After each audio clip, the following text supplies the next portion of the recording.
Hi, this is Prasad, audiologist and speech language pathologist at Dr. Harika ENT Care Hospitals.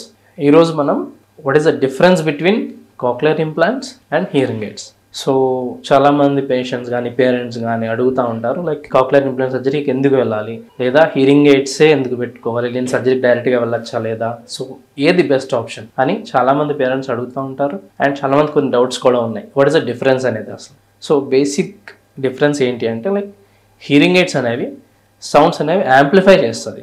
But cochlear ఇంప్లాంట్లో ఎట్లా అంటే ఈ sound ఎనర్జీని electrical signal కింద మార్చి డైరెక్ట్గా కాక్లియర్ని stimulate చేస్తుంది కాక్లియర్ ఇంప్లాంట్. మెయిన్గా ఈ హీరింగ్ ఎయిడ్స్ ఏంటి అంటే రెసిడ్యువల్ హియరింగ్ ఏదైతే ఉంటుందో దాన్ని యాంప్లిఫై చేసి మనకి వినిపించేలాగా చేస్తుంది ఈ హీరింగ్ ఎయిడ్స్. బట్ ఈ కాక్లియర్ ఇంప్లాంట్స్ ఏంటి అంటే ఇవన్నీ బైపాస్ చేసి డైరెక్ట్ ఎండ్ ఆర్గాన్ని టార్గెట్ చేసి దాన్ని స్టిమ్యులేట్ చేసి దాన్ని డైరెక్ట్గా స్టిమ్యులేట్ చేయడం వల్ల ఏంటి అంటే క్లారిటీ అనేది బెటర్గా ఉంటుంది కాక్లియర్ ఇంప్లాంట్స్లో. ఇంకొకటి విషయం ఏంటి అంటే కాక్లియర్ ఇంప్లాంట్స్ ఎప్పుడు అంటే హీరింగ్ ఎయిడ్స్ వల్ల అసలు బెనిఫిట్ లేదు ఆ కిడ్కి, ఆ టైంలో మనం కాక్లియర్ ఇంప్లాంట్స్కి వెళ్ళడం చాలా ఉత్తమం. So they will give you better results than hearing aids cochlear implants అనేవి. ఇంకొక డిఫరెన్స్ ఏంటి అంటే హీరింగ్ ఎయిడ్స్ అనేవి బయట అవుటర్ ప్లేస్ చేసుకుంటాం అండ్ రిమూవబుల్.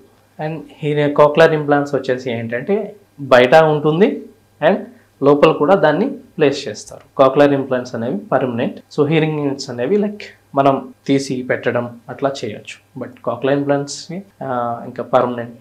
నెక్స్ట్ వచ్చేసి అడాప్టేషన్ టైం అంటారు. సో హీరింగ్ ఎయిడ్స్ పెట్టిన 1 monthకి కానీ లేదంటే 20 daysకి కానీ మనం దాన్ని ఈజీగా అడాప్ట్ చేసుకోగలం. బట్ కాక్లియర్ ఇంప్లాంట్స్లో ఏంటంటే 6 months to 12 months కూడా టైం పట్టవచ్చు అడాప్టేషన్ టైం. సో ఇవి major differences between A cochlear implant and hearing AIDS.